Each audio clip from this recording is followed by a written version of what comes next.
Welcome to the Retaliation Realm channel. We hope you enjoy today's story. My name is Lily Snyder, and I'm 27 years old. I reside with my father and mother. Our family has always stuck together as a trio. Since my early years growing up, I've always admired my dad. He's the epitome of hard work, running his own bustling business. Though his schedule keeps him away from home most of the time, whenever he finds a moment, he dedicates it to me.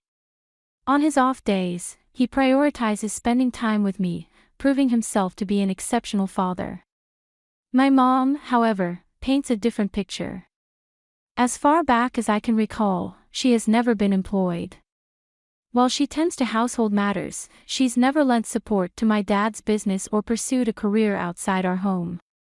Despite our comfortable lifestyle, with my mom often seen socializing and attending events, her lack of involvement in my life has left me feeling somewhat neglected. There were moments of profound loneliness, but my dad's unwavering presence always filled that void. He understood the indifference my mom held towards me and made it his mission to ensure I never felt neglected or alone.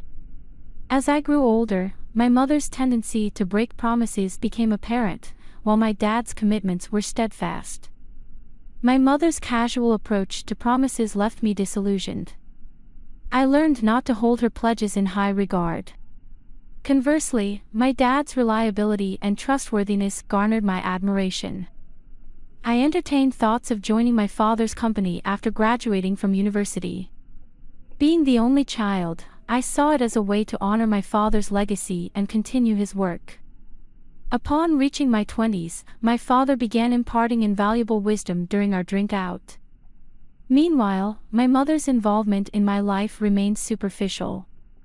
The only time she interjected was during my sophomore year of college when I expressed my desire to join my father's company. "Dad, I want to work at your company after graduation. I'm already preparing for it. I want to follow in your footsteps someday," I announced eagerly. "Lily, are you sure about that? A girl doesn't need to pursue such endeavors," my mother intervened, her words dripping with traditional expectations. "Why not? I want to work hard like Dad," I insisted. "A woman should find a good man and let her husband provide for her," she countered, echoing typical sentiments. Disheartened by her lack of understanding, I chose not to engage further. I refused to live a life tethered to someone else's ambitions, mirroring my mother's existence. I had always aspired to become an independent woman determined to navigate through my college years on my terms. After that pivotal moment, I dedicated myself to diligent study, paving the path to join my father's company immediately. After graduation, though my mother remained unconvinced, it seemed she eventually resigned herself to my decision. "If you choose to live this way, so be it. But remember, you'll bear the consequences of not heeding your mother's advice," she remarked resignedly. "If you're willing to accept that, then do as you please." So, I followed her directive by stepping into my father's company, inadvertently widening the chasm between my mother and me. Conversely, my bond with my father deepened as we spent more time together. Reflecting on it now, I realized my mother wasn't pleased with the turn of events. Upon joining my father's company, he invested considerable effort in my training, which unbeknownst to me, was driven by his declining health. It took him nearly half a year to acquaint me with the intricacies of the job before he collapsed at our workplace and swiftly whisked away to the hospital. Over the next 5 years, he valiantly battled his illness. "Emmy, how's the company faring without your dad?" my mother inquired, her concern veiled by skepticism. "It's challenging, but everyone's rallying behind me. Dad entrusted me with everything I need," I replied confidently. "Well, as long as that's the case, just ensure you don't leave the company to ruin as the second generation," she cautioned, her words tinged with apprehension.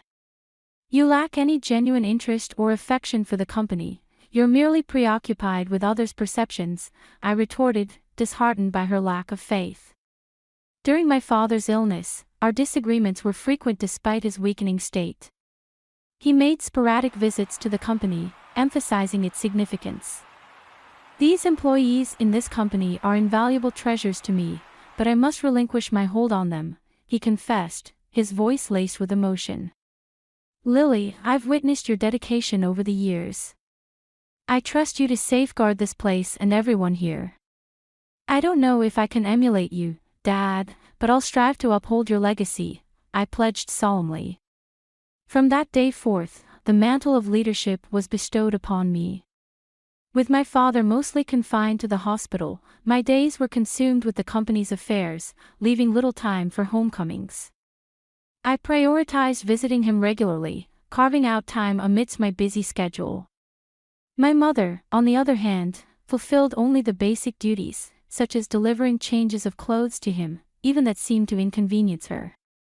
I couldn't help but wonder about her feelings towards my father. Did she lack any sense of gratitude or compassion for his illness?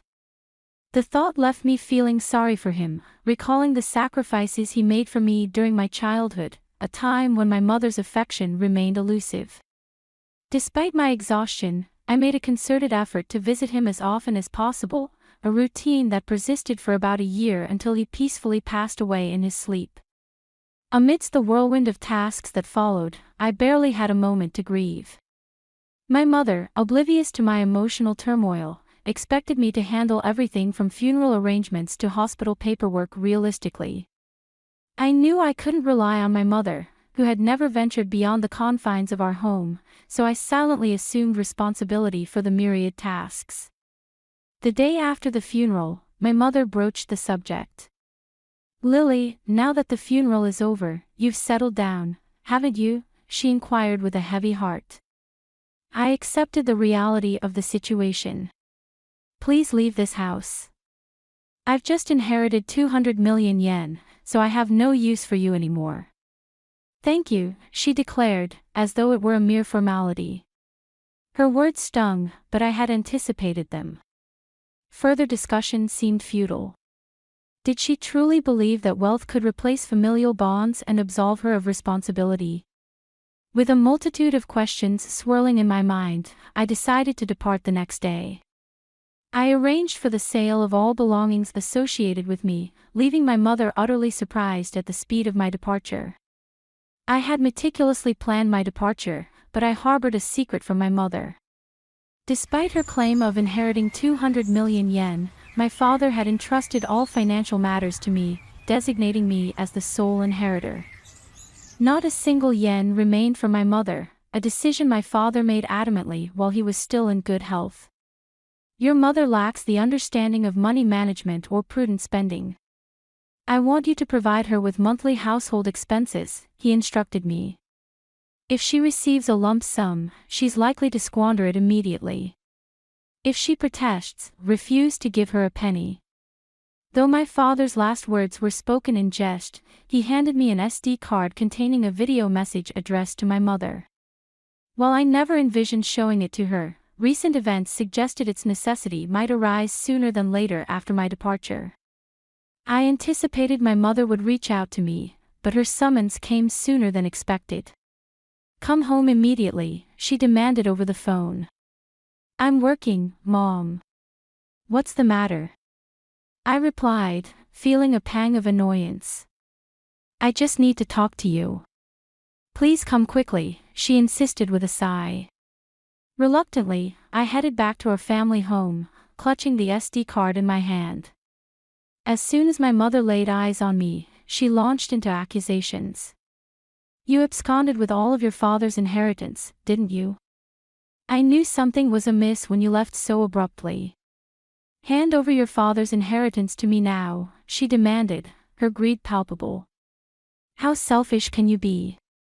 You can't even fulfill your duties as a mother, I retorted, my frustration simmering.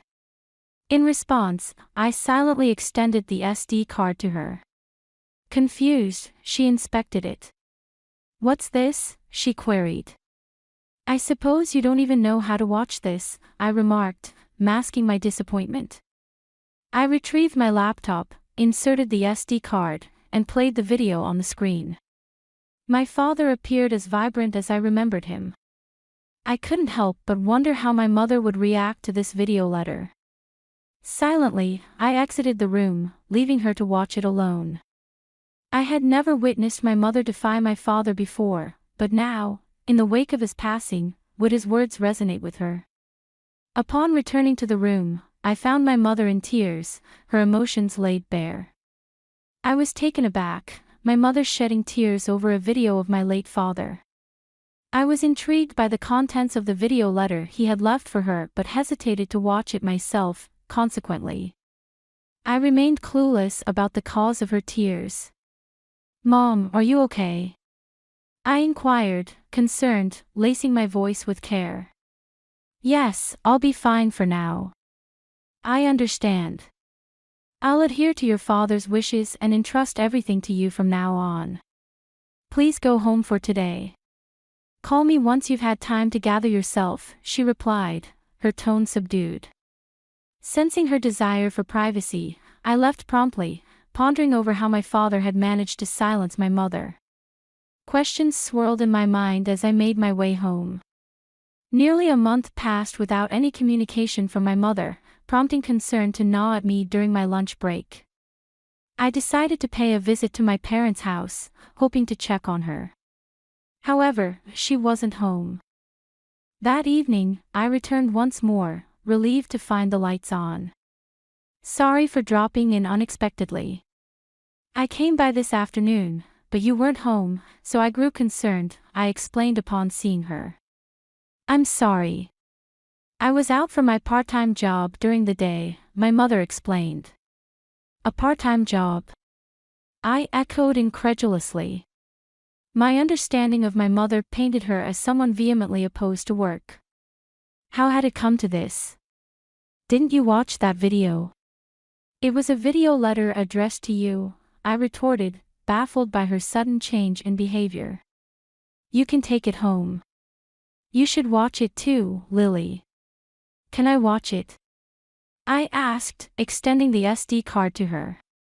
"Very well," she acquiesced, passing it back to me, feeling a twinge of apprehension.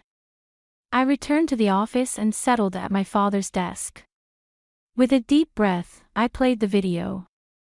"Honey, if you're watching this, it means you've not been able to communicate with Lily. First of all, thank you so much for helping me raise Lily. Until now, without you, I don't think I could have managed the company while bringing up Lily." My father's voice resonated through the room. As his words continued, a sense of unease crept over me. Then, he uttered something unexpected, something that shook me to my core. "You've taken care of Lily even though she is not your child, and I have nothing but gratitude for you. You've stood by my side for so many years, but as a result, you've given up on your dreams and have reached your age without earning your living. For that, I take responsibility because I have allowed you to live a life of luxury. I'm sure you'll be in trouble when I'm gone."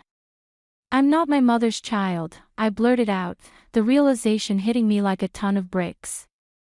But then it clicked. Despite the lack of overt affection, she had cared for me every day, doing the bare minimum for a child who wasn't her own. Who was this person? "I didn't register a marriage because you told me you felt bad for your sister, so I ended up supporting your living and didn't do anything else. I'm sorry, but once I'm gone, I worry about the rest of your life. There's no one to support you and take care of your life away." I sat in disbelief as my father spoke, his words flowing with unexpected clarity. It was all news to me, his concerns, his regrets, his hopes for our future.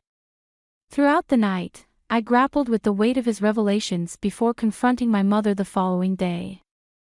"Mom, I watched the video from Dad yesterday." "You know it all now," I began, my voice changed with a mixture of confusion and realization. "I raised you because I was asked to, that's all," she confessed, her tone heavy with the weight of untold truths. "What happened to my biological mother?" I pressed, seeking clarity amidst the swirling chaos of newfound information. "You were the child of my sister and your father," she explained somberly. "My sister died right after giving birth to you, and I promised your distressed father that I would help raise Lily. I would become your mother." With her revelation, everything fell into place, even the parts one had previously only imagined. I learned of my mother's sacrifice, and how she had set aside her dreams to fulfill her promise to my father. I recalled how my mother used to work in a diner, her vibrant spirit and dedication palpable. Her dream had been to own her diner, yet when she chose to become my mother, she shelved that dream.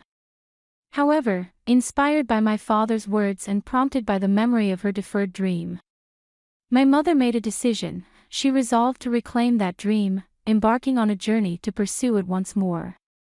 Currently, she is undergoing training as a part-timer, determined to turn her dream of owning a diner into reality. I should have done this earlier. Working is fun and suits me. I had no idea, so it's my fault you didn't work. I'm sorry for not knowing anything, my mother admitted, her tone filled with regret. It's not your fault, Mom. I made the decision myself. But I'm not good with children, so I couldn't handle you well. I'm the one who caused you trouble, she continued, taking responsibility for her actions. As we conversed, I realized it was the first time we had such an open dialogue. At this stage in my life, I finally felt like I had come to understand my mother a bit better. Our conversations became more frequent, leading us to a decision to use the money left by my father to fund the opening of her shop. Once she started working, my mother became somewhat more humble. She hesitated when the topic of funds for the shop came up, a behavior that would have been unimaginable not too long ago. While maintaining my regular job, I also assisted with the opening of her diner. This brought me into frequent contact with my mother, fostering a newfound relationship between us. Regarding living expenses, she insisted on managing them with her income, refusing to accept help from my father's inheritance. I promise that you'll tell me if you're struggling. After all, Dad trusted me to take care of you. I urged her, I'll be fine living on my own. It doesn't cost that much. But in terms of your diner's expenses, she trailed off, her determination evident. I'll be relying on you. Of course, I'm looking forward to it too. So do your best, my mother encouraged, her eyes filled with hope and anticipation. After many years, we finally became a real family, and now we are living harmoniously. She isn't my birth mother, and perhaps it was just the right time for me to learn this truth. Your diner is finally going to open tomorrow. Your dream is coming true, I remarked, filled with pride as I watched her dedication. Seeing you work so hard at that company reminded me of my dreams when I was younger. I believe that's why I've made it this far. It's all thanks to you and your father. Thank you so much, Mom, I expressed my gratitude, feeling a deep sense of appreciation. Promise me to always be my mom, Lily, she implored, her voice filled with sincerity. From now on, let's get along even better than before. After all, we only have each other, I replied, feeling a newfound sense of closeness. Upon my father's death, the truth was revealed, and I accepted the reality of our situation, deciding to live on with just my mother and me. I contemplated moving back to my hometown and living together with her again. I don't cook, so my mother is concerned about my poor diet and is supportive of me coming back, I explained, feeling touched by her care. My father would probably be surprised that we're getting along so well. His house, company, and inheritance that he left behind, I'll protect them at all costs while continuing to get along with my mother to become a real family. I vowed, determined to honor my father's legacy. We visited the graves of my father and my biological mother, my mother's older sister, to give our daily life updates. After going through the process of adoption, I finally became registered as my mother's daughter, forging a bond that transcended bloodlines. Thank you for being with us and listening until the end. If you found it interesting, please subscribe, give us a like, and leave your comments. We'll see you on the Retaliation Realm channel.